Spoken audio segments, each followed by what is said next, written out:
Alright boys, स्वागत है आप सबका एक और नई वीडियो में। आज की इस वीडियो में मैं आप सबको टिप्स देने वाला हूँ रेनबो सिक्स मोबाइल के रिगार्डिंग। अब देखो, कई सारे लोगों को अभी भी ये गेम खेलना नहीं आया अच्छे से, तो उस हिसाब से मैं इस गेम में अच्छी खासी टिप्स लाया हूँ जिससे आप फॉलो करके अगले 10 दिन में काफ़ी अच्छा खेलने लग जाओगे इस गेम में। अब देखो, लोग कहोगे भाई हमको तो खेलना आ गया, बस बंदे पेलने, ये वो नहीं भाई, ये बंदे पेलने वाला गेम नहीं होता कि आप जाके बस बंदों को मार दो। अच्छी बात है कि आप सारे बंदों को मार दोगे, बट अगर आपने मैन लूज़ किया, जितने मैन आप लूज़ करोगे उतना आपके लिए मुश्किल होगा गेम खेलना।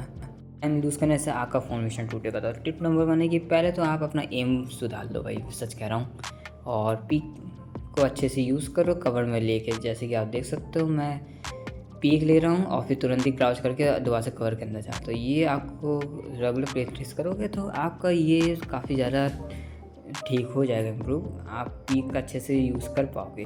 नंबर 2, आपको अपने कैमरे को बचा के रखना। ये नहीं है कि आपने लोकेशन स्कैन कर लिया तो कैमरे से आपको कोई फ़ायदा नहीं है। आप देखो यहाँ पे एक और टिप है, ये पहले भी दिया था मैं, यहाँ से आपको बंदे झाँक लेना है। अगर बैंक का मैप लगता है, कोई और मैप लगता है, ऐसी कुछ जगह है जहाँ से बंदे कैंप कर सकते, तो आपको पहले झाँक लेना और फिर बाद में कैमरे से देखना कि बंदा अंदर तो नहीं है। क्योंकि ये देखो, ये बंदा था वो देखो अंदर टपक गया और मेरे को लग ही रहा था कि भाई बंदा कहीं ना कहीं से देख रहा होगा। तो इस चीज़ का आपको बहुत ज़्यादा ध्यान रखना। आप देखो सामने बंदा है, तो मैं 1-2 बार फायर लूँगा, अगर नहीं मार पाता तो मैं पोजीशन चेंज कर लूँगा। आप देखो नहीं मार पाया, मैं चला भाई, क्योंकि मेरे को रिस्क नहीं लेना है। अगर अपने मैन लॉस कर दिया तो उतना अपना फॉर्मेशन नहीं हो पाएगा। जितने कम मैंस होंगे उतना कम फॉर्मेशन होगा और उतने जीतने के चांसेस कम हो पाएंगे और आपको कवर भी कम मिलेगा। तो ध्यान रखना है कि आपको मैन लूज़ नहीं करना है गेम में, जो सबसे इम्पोर्टेंट चीज़ होती है गेम में। आपको हीरो नहीं बनना है। अगर आप कम किल्स निकाल दो तब भी कोई सीन नहीं है, आपको टीम के लिए खेलना। मतलब कि टीम में जितने ज़्यादा बंदे रहेंगे, जितना ज़्यादा लोग रहेंगे, उतना ज़्यादा आसान रहेगा सामने वाली टीम को, उतना आसान होगा एलिमिनेट करना।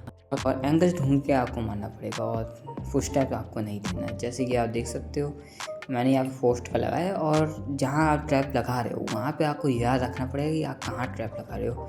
क्योंकि अगर आपके ट्रैप से नॉक होगा तो आपको ही पता है कि आपने ट्रैप्स कहाँ लगाया। अगर आपको पता नहीं रहेगा आपने ट्रैप्स कहाँ लगाए हैं तो नॉक होकर तो दोबारा से सेल रिवाइव होकर निकल सकता है, क्योंकि फोर्स का ट्रैप ऐसे ही काम करता है। और कैप्टन का भी सेम है, अगर आपको पता है कि आपने कहाँ कहाँ लगाए हैं तो बंदा जहाँ डैमेज होगा आप वहाँ पे उसको आराम से जल्दी जाके मार सकते हो। तो ये काफ़ी ज़्यादा आसान चीज़ हो जाती है। ये में आपको अपने आप से ही एंगल बनाना पड़ेगा। और देखो यहाँ पे मैं छोटा सा एंगल लूँगा और वहाँ से ही मेरे को पता है बंदे आएंगे, तो मैं यहाँ पे एक छोटा सा एंगल लूँगा और तुरंत ही कवर के अंदर चले जाऊँगा फायर करने के बाद। जैसे कि आप देखो यहाँ पे बंदा है, ये मारा और मैं कवर के अंदर। इतना आसान है, आपको भी यही बस चीज़ रखनी है। और यहाँ पे देखो यहाँ पे बंदा है, तो मैं सामने से नहीं जाऊँगा, मैं यहाँ से एंगल निकाल के मारूँगा इस बंदे को। मेरे को कम से कम डैमेज होगा, उसको पता भी नहीं चलेगा कि मैं कहाँ से मारा हूँ। थोड़ी और इम्पोर्टेंट टिप्स के ऊपर बात कर लेते हैं। अब देखो, अगर आप अटैक या डिफेंस दोनों में से कुछ भी करते हो तो आपको मैप का पूरा नॉलेज होना चाहिए। ये नहीं है कि आप कहीं भी घुसे कोई सी कॉरिडोर से, क्योंकि आपको पता होना चाहिए कौन सा कॉरिडोर कहाँ से मिलेगा और कहाँ से आपको जाना है। क्योंकि ऐसे कई सारी जगह होती हैं जो टूटती हैं, और डिफेंड कर रहे होते हैं, अटैक कर रहे होते हैं, वो चीज़ें आपके एडवांटेज में भी आ सकती है और डिसएडवांटेज में भी आ सकती हैं।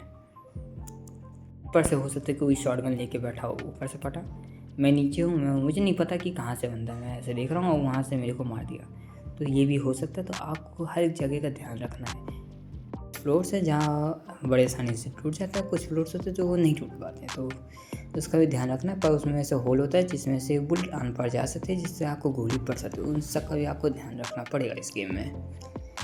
मैं बार बार कहता हूँ, आपको मैथ नॉलेज रखना पड़ेगा और एंगल बना के आपको जाना पड़ेगा। एंगल होल्ड करोगे तभी आप जीत पाओगे। आपको हर जगह पीक लेके घुसना पड़ेगा। अगर आप ऐसी मस्त मज़े में बस भागते जा रहे हो तो आप डेफिनेटली पिट जाओगे। कोई बंदा एंगल होल्ड करके बैठा हो, आपको तो पता ही नहीं है सामने से, और आप तुरंत ही पिट जाओ। और यहाँ पे भी बंदे कई का होल्ड करते हैं डिफेंडिंग साइड में, होता है कि आप सीधे सीधे, आपको तो पता नहीं है और वो सामने आएगा और आपको देख के मारते, क्योंकि नीचे से भाई पैर दिखते हैं बंदे के। अगर बैरिकेड्स लगे तब भी पैर दिखते हैं और बंदा भी पिट जाएगा, फिर उस हिसाब से आपका कोई फ़ायदा है नहीं। तो आपको ध्यान रख के चलना पड़ेगा इस हिसाब से। और कैमरे से तोड़ ही देने भाई, मैं हर बार कहता हूँ, हर वीडियो में कहता हूँ कि कैमरे से तोड़ देने हैं आपको। अगर कैमरे नहीं तोड़ोगे तो बहुत ज़्यादा प्रॉब्लम हो जाती है। और टीम को पता चलेगा आप कौन सा करेक्टर यूज़ कर रहे हैं, आपके टीममेट्स क्या यूज़ कर रहे हैं, और आपका लोकेशन भी पता चल जाएगा। और क्या पता वो उसी एंगल में होल्ड करके बैठा हो जहाँ से आपका पोजीशन रिवील हुआ और आपका भी गेम बच जाएगा वहीं पर ही। तो इस हिसाब से आपको देखना पड़ेगा। जैसे कि आप ऊपर से आए तो आपने सोचा कि वो डिफ्यूज़र आज फट से जाके लगा दो कि सामने से आपने सॉफ्ट ब्रिज हार्ड ब्रिज जो भी आपने किया दीवार तोड़ दी। आप सोचते कि आप जाओगे और फट से जाके एनिमी को मार दोगे, यहाँ पे पूरा खाली लगा आपको तो याद चलेगा भाई यहाँ पे भी एक बंदा बैठ सकता है जो यहाँ पे आराम से कैंपिंग करेगा। आप सीधे जाओगे वो आपको सीधा मार देगा। तो उसके लिए आपको देख के जाना पड़ेगा कि आपको पहले पिक लेना है, यहाँ पे कोई नहीं है ठीक है, फिर आपको यहाँ पे देखना है कि यहाँ से तो कोई नहीं आ रहा है, यहाँ से कोई नहीं है ओके। नहीं तो आप ड्रोन भी यूज़ कर सकते हो, अगर आपके पास ड्रोन नहीं है तो वैसे भी देख सकते हो। और आपको इस तरह से देखना है जैसे कि ड्रोन ऐसे घुमाओ जिससे लगे नहीं कि सामने वाले को कि आपने उसको देख लिया। बाई चांस आपने देख लिया तो अच्छी बात है, ऐसा लगना चाहिए कि आपने उसको देखा नहीं है। ऐसे ड्रोन हिलाते हुए जाना है आपको और चारों एंगल में देखना है फिर आपको घुमा के। तो इस हिसाब से सामने वाले को लगेगा कि उसने आपने उसको देखा है नहीं, और फिर आपको पता है वही बंदा यहाँ पे है, बैंग बैंग करके मार दो भाई। फिर थोड़ी उन प्लेयर्स के लिए जो कहीं भी डिफ्यूज़र लगाते हैं, देखो भाई आपको डिफ्यूज़र हमेशा गेट के पास है जहाँ पे आपने सॉफ्ट ब्रिज हाफ ब्रिज किया वहीं पर ही लगाना है। जैसे इसको आप डिफ्यूज़र मान लो, ये कैमरा फेंका, ये डिफ्यूज़र मान लो यहाँ पे मैंने लगा दिया। तो अब मैं यहाँ से बाहर निकलूँगा, यहाँ पे तो मैं डायरेक्ट कैंप करूँगा नहीं क्योंकि सामने से बंदा आएगा मेरे को मार देगा। तो मैं यहाँ से कैंप करूँगा या फिर मैं थोड़ा बाहर जाके यहाँ से कैंप करूँगा गेट के पास से, जिससे उसको लोकेशन ना पता चले। अगर आता है तो मैं ऐसे तुरंत मार दूँगा। और आपको स्टेप्स का पूरा ध्यान रखना है। और डिफ्यूज़ का तो उसका भी साउंड आता है, अगर उसका साउंड आ रहा है तो आप जाके उसको मार सकते हो। या तो मैं यहाँ से कैंप करूँगा या अपने टीममेट्स को भी बैठा सकते हो कि अलग अलग एंगल पे बैठ जाओ, बंदा आएगा मार देना ठीक है। तो इस हिसाब से भी आप कर सकते हो। आपको पता होना चाहिए कैमरा कहाँ लगे। आप कोई सा भी डिफरेंट लीजिए और कैमरा का देख लीजिए पोजीशन कहाँ लगे रहते हैं। तो अगर आप अटैक और बन के आते तो आपको पता है कि कैमरा कहाँ लगा है और आपको कहाँ से तोड़ना है। अब जैसे कि यहाँ पे मैंने एक यहाँ पे ये लगा दिया, डिफेंडिंग का मैं टिप दे रहा हूँ, और यहाँ पे मैंने होल्ड कर लिया, यहाँ पे मैं बैठा हूँ। पर आपको ये बिंदु देखना पड़ेगा।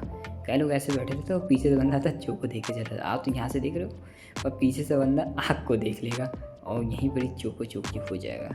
तो मैं नहीं सजेस्ट करूँगा आप यहाँ पे बैठो, मैं कहूँगा कि आप यहाँ पे ज़्यादा बैठो या यहाँ पे ज़्यादा बैठो अगर आप रोमर हो तो। नहीं तो अगर आप रोमर नहीं हो तो मैं कहूँगा कि आप अंदर ही खेलो, ज़्यादा बढ़िया रहता है बॉम्ब के पास, क्योंकि वहीं पर बंदे।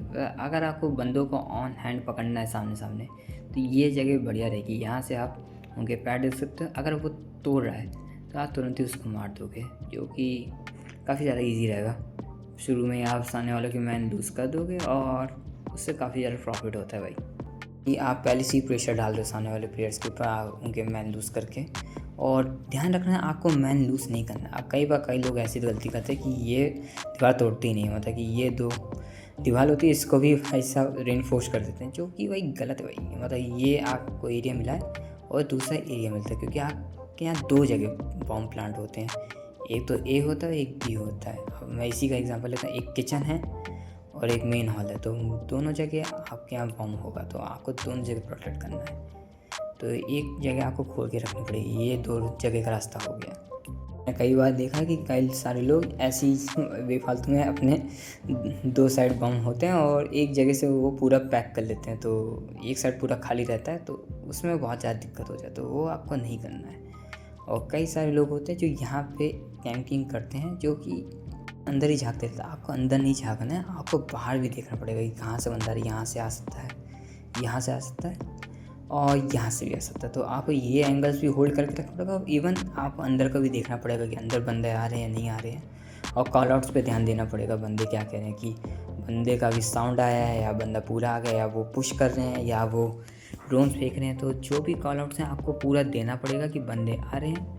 जैसे कि सामने से एक बंदा आ रहा है और यहाँ से भी बंदा आ रहा है, तो आपको भाई कॉल आउट देना है कि यहाँ से मेरे को साउंड आ रहा है और पीछे से बंदा आ रहा है, बंदा वहाँ से भी आ रहा है, यहाँ से भी आ रहा है। आपको कॉल्स दे के बताना पड़ेगा, क्योंकि यहाँ से भी आ सकता है बंदा, कहीं से भी आ सकता है। तो आपको कॉल दे के बताना पड़ेगा अपने टीममेट्स को कि बंदा कहाँ से आ रहा है और आ भी रहा है नहीं आ रहा है, बस साउंड आ रहा है। तो सारे कॉल्स को आपको अच्छे से देना पड़ेगा। क्या पता आपका साउंड आ रहा है और बस आपने कह दिया बंदा आ रहा है, आप पीलने गए और आप खुद ही पिट गए। तो ये आपको देखना पड़ेगा। और एक ही बंदा एक ही ऐसे एंगल होल्ड करे, 2-3 बंदे एक के पीछे एक ना लगे, क्योंकि कई सारे पीछे के एंगल छूट जाएंगे। तो ये भी याद रखना कि एक बंदा एक ही जगह पर होल्ड करे, दूसरे बंदे की जगह पर ना आए। और मैं बात करूँ अगर आप यहाँ से होल्ड करोगे तो ज़्यादा बेटर रहेगा उस जगह से, क्योंकि यहाँ से आप बैरिकेड्स लगाते तो सामने वाले का पैर दिखेगा, अगर वो तोड़ने की कोशिश करेगा तुरंत ही मार सकते। जैसे कि मैं दिखा भी देता हूँ, 1 मिनट यार। बैरिकेड्स लगाता हूँ, ये लगाया मैंने और यहाँ पे मैं ले लिया। वहाँ से वो बंदा होल्ड कर रहा है तो अच्छी बात है एंगल, और यहाँ से आप देख के मार सकते हो। बंदा आया सीधा वाइट डाउन। मैं आपको कुछ इंपॉर्टेंट ऑपरेटर्स भी बताते थे जो डिफेंड में काफ़ी ज़्यादा यूज़ करने चाहिए, जैसे कि जैगर हो गया, जिससे सामने वालों के थ्रो बस अंदर नहीं आएंगे, एबिलिटी नहीं आएगी। कैप्कन हो गया, कैमरा आप ले सकते हो अगर आपको दूसरा करेक्टर अनलॉक नहीं है, क्योंकि इसका साइलेंस स्टॉप अच्छा है बट छोटे मैप के लिए नहीं है। और यही मैं बात करूँ दूसरे करेक्टर, जैसे कि मैं बात करूँ कैप्कन है, जैगर या म्यूट की। म्यूट भी एक इम्पॉर्टेंट करेक्टर है, आप कहते हैं एनिमीज की ड्रोन और सामने वालों के जो इलेक्ट्रिकल गैजेट्स हैं उन सबको सेल आउट कर सकते हो। और फोस्ट भी एक अच्छा ऑप्शनल करेक्टर है। और वैल्क्री मैं कहूँगा रिकमेंड करूँगा ज़्यादा से ज़्यादा, अगर दूसरे के पास पैसे हैं अच्छे खासे तो वैल्क्री ले लो या तो मीरा ले लो, ये भी काफ़ी ज़्यादा अच्छे करेक्टर्स है होल्ड रखने के लिए। और बैंडिट भी ठीक ठाक है।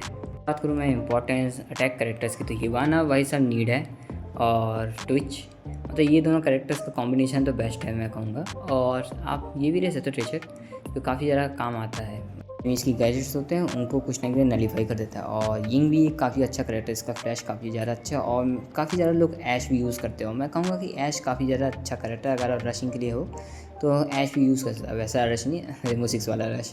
और बात करें लोहन की तो लोयन और डोकोपी का कॉम्बिनेशन काफ़ी ज़्यादा अच्छा, मतलब कि आप रोमर्स को कुछ टाइम के लिए रोक सकते हो या तो उनकी लोकेशन भी जल्दी से जल्दी निकाल सकते हो। और एक सेटिंग है, आपको ड्रोन गेम प्ले में जाके ड्रोन का not enter drone view after throwing को ऑन कर देना है, जिससे अगर आप ड्रोन फेंकते हो तो आप तभी हिल पाओगे, जिससे आप कवर में जा सकते हो। गलती से अगर आपने ओपन फेंक दिया तो आप कवर में घुस जाओ।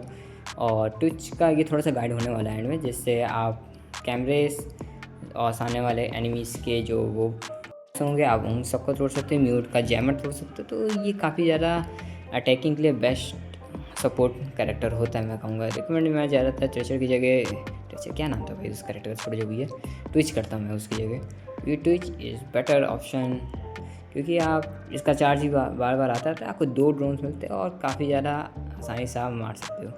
अगर यहाँ पे आपने डिफ्यूज़र लगा दिया, जैसे कि आपने यहाँ पे डिफ्यूज़र लगा दिया है, मैं ये डोर के सामने मानो, तो अगर आप सीधा जाते हो तो बहुत ज़्यादा रिस्क रहता है, क्योंकि यहाँ से जाके आप बैंग बैंग करोगे तब तक आप पिट जाओगे। तो इस बेटर किसी कोने में छुपो, यहाँ पे बैठो और अपना शॉक ड्रोन फेंको। ये वाला नहीं, शॉट ड्रोन। अरे हाँ, मैं तो ऑफ़ करके रखा है सेटिंग। तो इस शॉक ड्रोन फेंकना है, अगर इसका बैटरी लो हो गया तो इसको फेंको, यहाँ वहाँ पे जाएगा, वहाँ पे एनिमी डिफ्यूज़ कर रहा है, आप उसका शॉक फेंको, एनिमी का बार बार रुक जाएगा, उसका भी बैटरी ख़त्म है। तो आप भगते हुए तो बिल्कुल नहीं जाना, भगते हो जाओगे भाई साहब, उसको स्टेप आएगा तो आपको तुरंत मार देगा। आपको धीरे धीरे जाना है, आराम आराम से, इससे उसको पता ना। और कुछ सेकंड्स होते हैं, उतने टाइम में अगर आपने मार दिया तो बढ़िया रहेगा। वो आपके लोकेशन पर डिपेंड करता है कि कितना दूर है वो आपने बम लगाया है, तो मतलब बम डिफ्यूज़र लगाया है उससे कितना दूर है। तो यही थी कुछ टिप्स रेनबो 6 मोबाइल के ऊपर। थोड़ा सा एंड में थोड़ा ट्विच गाइड था थोड़ा सा, तो उसको भी आप यूज़ कर सकते हो अगर आप ट्विच प्लेयर हो तो, सपोर्ट प्लेयर खेलते हो। क्योंकि और हाँ, सपोर्ट प्लेयर को भाई कहो कि आप पीछे ही खेलो, क्योंकि उसका बहुत ज़्यादा क्रूशियल रोल होता है। सारे ड्रोन्स तोड़ता है और नलीफाई करता है सामने वाले एनिमी के ट्रैप्स को, वही नलीफाई करते हैं और वही सबसे ज़्यादा सपोर्ट देते हैं। सपोर्ट का वही सब गन भी थोड़ा कमज़ोर होता है कंपेयर टू अटैकर और दूसरे ऑपरेटर्स के अलावा। तो यही मैं कहूँगा कि सपोर्ट जितने भी प्लेयर्स हैं वो सब भाई थोड़ा फाइट को अवॉइड करो। और आपको स्टार्टिंग में फ़ाइट तो लेना ही नहीं, अवॉइड करना है, मैन लूज़ नहीं करना है। चलो यही थी टिप्स रेनबो 6 मोबाइल के ऊपर। और अगर आपको वीडियो अच्छी लगी तो ज़रूर वीडियो को लाइक कर देना, सब्सक्राइब करना ना करना आपकी मन मर्जी, क्योंकि मैं डिफरेंट गेम्स ट्राई करता हूँ, फायर, रेनबो 6, डेल्टा फोर्स, और यही तीनों गेम मेरे ज़्यादा मेन हैं। चलो आपको मिलता है नेक्स्ट वीडियो में, तब तक के लिए बाय बाय।